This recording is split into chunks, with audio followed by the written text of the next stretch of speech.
Bonjour André Antibi. Bonjour.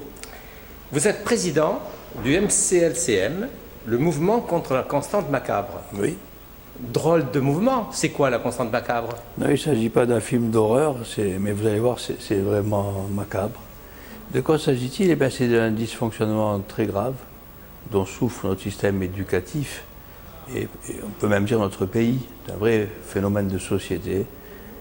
Dans une classe, il faut toujours qu'il y ait de l'échec. Si toutes les notes sont bonnes, le professeur est suspecté de laxisme, sans aucune raison scientifique. Ce n'est pas une vue de l'esprit de ma part, c'est reconnu par pratiquement tous les partenaires du système éducatif.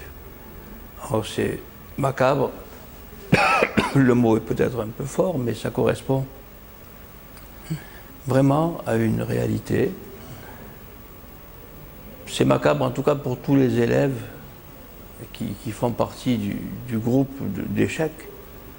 Alors souvent on dit les 3/3, c'est malheureusement plus grave que ça. Une moyenne de 10 sur 20, c'est pas 3/3, c'est la moitié en échec, tous ceux qui ont moins de 10. Mais 3/3, c'est pour simplifier. C'est ce que j'appelle de l'échec artificiel. Actuellement dans notre pays, je le dis avec force, il faut savoir que parmi les élèves en échec, certains le sont de manière méritée, on va dire ça comme ça, et d'autres, c'est très injuste. C'est-à-dire ils sont là parce qu'il faut remplir ce tiers d'échecs.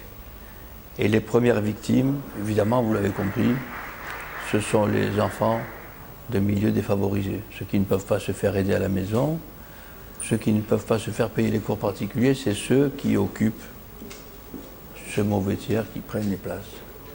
Ou bien les enfants qu'on dit maintenant 10, dyslexiques, dyspraxiques.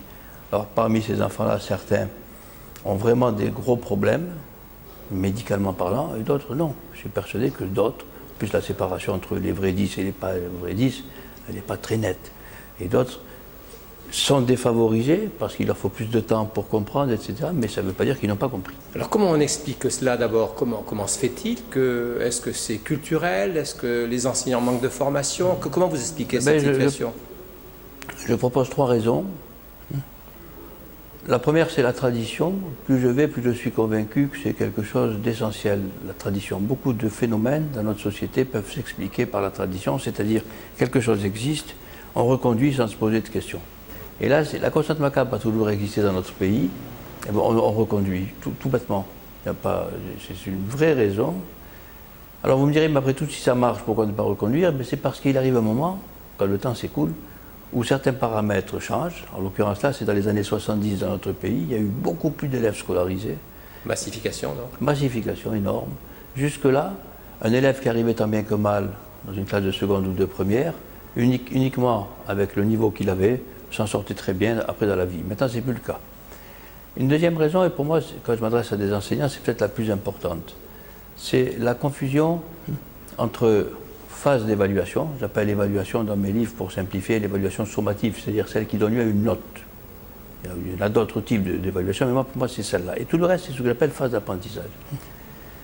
Il y a une confusion très regrettable entre ces deux phases. En phase d'apprentissage, il est clair que tous les enfants ne comprennent pas à la même vitesse quand un enseignant leur présente une leçon.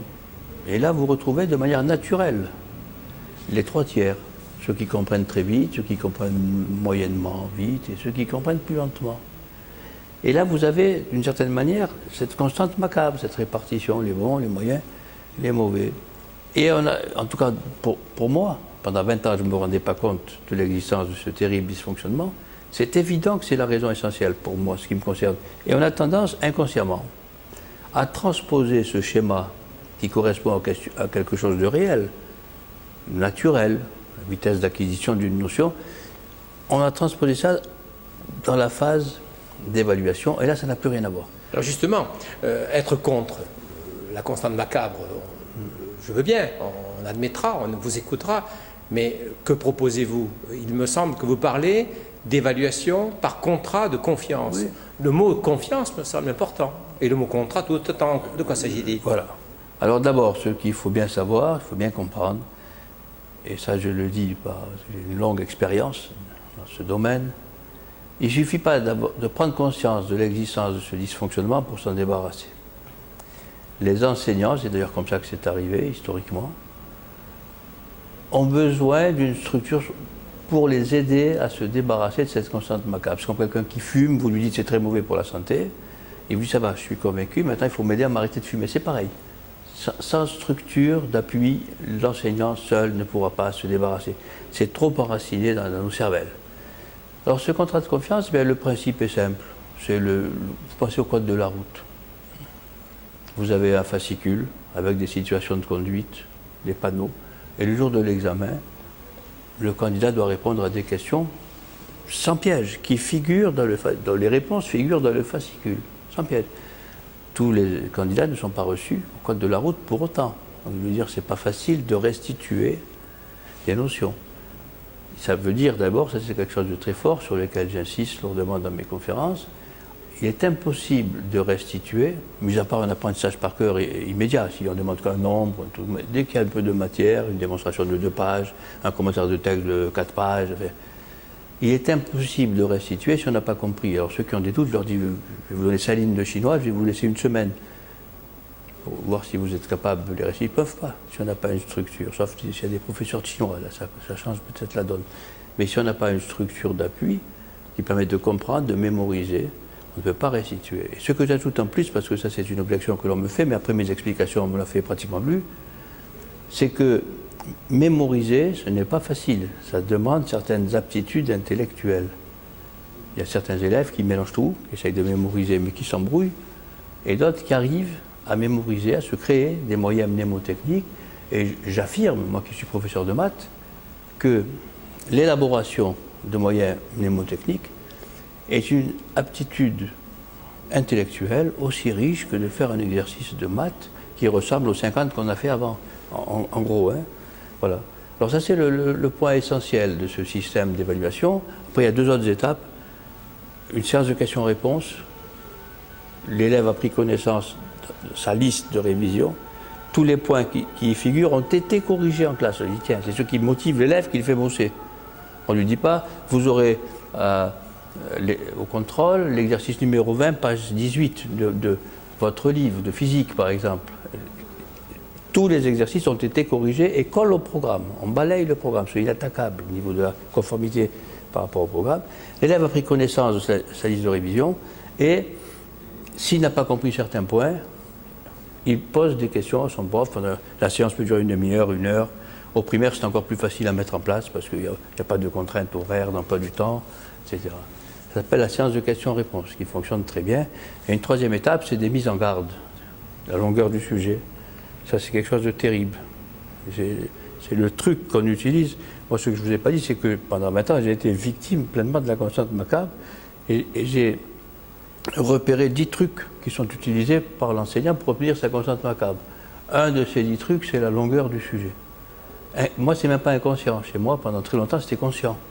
C'est-à-dire que je craignais que le sujet ne soit pas assez difficile, les questions ne soient pas assez difficiles, on compense par la longueur. Alors ça, c'est une catastrophe. Combien d'élèves arrivent, leurs parents qui leur demandent alors comment ça a marché, oui, mais j'ai pas eu le temps de finir, ça ne veut pas dire forcément qu'ils sont lents. Ça veut dire que le prof a choisi ce truc, moi je l'ai choisi. Hein. Les 10 trucs que j'ai répertoriés, je suis victime des 9. Bon. Faire très attention au niveau d'exigence quand on corrige. Alors si on y prend garde, ça je le dis parce que j'ai dépouillé beaucoup d'expérimentation. Si on y prend garde, on a tendance à à corriger de manière exigeante au possible, en se disant que l'élève avait le corrigé, alors vous neutralisez tout le bénéfice. Voilà, en gros. Vous regroupez beaucoup d'enseignants, tous les niveaux, de l'école primaire à l'université? Oui, surtout au primaire et dans le secondaire, l'université, dans les écoles d'ingénieurs aussi, mais moins. Oui. Moins pour une raison qui n'est pas spécifique au cas de l'EPCC. Oui. La raison, c'est que malheureusement, j'espère que ça changera, c'est que dans le supérieur, les activités ou les recherches de nature pédagogique ne servent pas beaucoup dans la carrière des enseignants. Et est-ce que vous avez vu depuis que vous avez monté ce mouvement, un nombre croissant de gens, de collègues, d'enseignants qui se mettent à l'EPCC? Très nettement. Très nettement. Très nettement. Je peux faire une évaluation. Oui. J'ai plusieurs dizaines de milliers, alors, parce que je fais beaucoup de conférences, ça va vite. À la fin de mes conférences, je pose toujours la question, quels sont ceux qui veulent... Sans parler de tous ceux qui le mettent en place, parce qu'ils ont lu des articles et qui le mettent en place. Mais déjà, avec cela, on ne doit pas être loin de 50 000 ou quelque chose comme ça, mais on n'a pas un fichier, clairement. Quel est le point de vue de l'institution par exemple, la DGESCO, le ministère de l'Éducation nationale, comment ça se passe? La DGESCO, vous avez pu peut-être le constater dans le colloque ce matin. Oui, Mme Robine était présente. Oui, les autres aussi, non seulement présentes, mais soutient. La DGESCO soutient. Alors, on est confronté à ce qui me concerne, c'est un cas de conscience, parce qu'on pourrait faire du forcing pour essayer de l'imposer par des lois. J'y crois pas. Personnellement, j'y crois pas. Je crois plutôt à un devoir de conviction que nous avons. Il faut arriver à convaincre, à expliquer. J'affirme avec force que les professeurs sont tout à fait prêts à évoluer, contrairement à certaines idées reçues complètement déplorables. C'est pas vrai. Moi, je vais dans mes conférences et je passe du temps. Ce que les professeurs n'aiment pas, c'est quand on leur balance des trucs, j'appelle ça souvent des brillants planeurs. Dans des commissions, on leur dit il faut faire ça, il faut faire ça. Bon, ils n'adhèrent pas. Ça n'a jamais rien donné. Alors le problème, c'est que... La politique top-down. En haut, on décide. Oui, voilà. c'est une catastrophe. Ça, c'est un autre de mes combats, ça, entre parenthèses. Mes combats, c'est-à-dire que c'est incroyable la manière dont sont traités les profs. Moi, dans mes conférences, je leur dis révoltez-vous. C'est pas possible quand vous balance des trucs. Et en plus, les décideurs sont souvent des collègues que je connais qui ont fait leurs preuves dans le domaine de recherche, qui est le leur, scientifique, littéraire, etc., qui n'ont pas mis les pieds dans un collège ou un lycée depuis qu'eux-mêmes étaient au collège ou au lycée. Alors justement, est-ce que le numérique qui fait fonctionner les apprenants, voire les enseignants, de façon plus horizontale et distinctement d'un système vertical, hiérarchique, est-ce que vous croyez que c'est un élément qui peut faciliter la démarche PCC? Certainement, c'est-à-dire quand un élève a sa liste de révision, il se peut qu'il n'ait pas compris certains points de la liste. On peut très bien imaginer un logiciel ou l'enseignant en direct après la classe. Ou l'enseignant en direct après la classe, mais les deux. Les deux, c'est pas l'un ou l'autre. L'un ou l'autre, ou les deux. Les deux. Il va chercher des réponses à ces questions, tout à fait. C'est pas du tout contradictoire. Au contraire, ça peut aider, à mon avis, l'élève à réviser. Mais là, on sait ce qu'on fait. C'est-à-dire que le numérique tout seul, ça ne résoudra pas le problème de Constante Macabre. Et l'avenir, comment vous le voyez? L'avenir, j'ai un choix limité. Je suis obligé de le voir de manière optimiste. Mais j'avoue qu'il faut être assez tenace parce que dans le monde des décideurs, le monde politique, heureusement, il y a certaines personnes courageuses qui n'ont pas la langue de bois, qui disent des choses. Mais beaucoup d'autres, avant de dire quoi que ce soit, ils essayent de savoir combien ça va leur apporter de voix, s'ils ne prennent pas de risques. Parfois, c'est un peu lourd. C'est un peu lourd. J'ose pas dire. Parfois... Vous n'êtes pas optimiste alors? Non. Je suis optimiste parce que il y a, vous avez eu un exemple ce matin avec Florence Robine, il y a 52 associations, vous trouvez pratiquement tous les partenaires du système éducatif qui officiellement ont signé un appel contre la Constante Macabre, qui nous soutiennent. Alors où se trouve le verrou, où se trouve le bon lieu qui pourra faire basculer les choses? J'ai envie de le dire, il ne faut pas être pressé, quoi. D'accord. Mais ça fait 7 ans que vous n'êtes pas pressé non plus. Enfin, ça fait une dizaine d'années que vous n'êtes pas pressé non plus. Donc quand même, ça a beaucoup bougé. Ça a beaucoup bougé. Ça a beaucoup bougé. Donc vous pensez que ça va s'accélérer? Oui, ça a beaucoup bougé. Vous n'avez déjà la Constante Macabre, on en parle. Les professeurs se posent des questions. Un professeur qui a des moyennes de classe de 7 sur 20, il commence à culpabiliser. Avant notre action, non seulement il ne culpabilisait pas, mais en plus il passait pour un bon prof exigeant et se permettait de ridiculiser les profs qui avaient tous de moyenne de classe. Non, ça bougeait. D'accord. Je vous assure, ça, voilà. Donc vous êtes optimiste en vous disant quand même que les choses vont se faire à la base et que malgré tout, ça va bouger. Oui, je suis optimiste, mais franchement... C'est fatigant.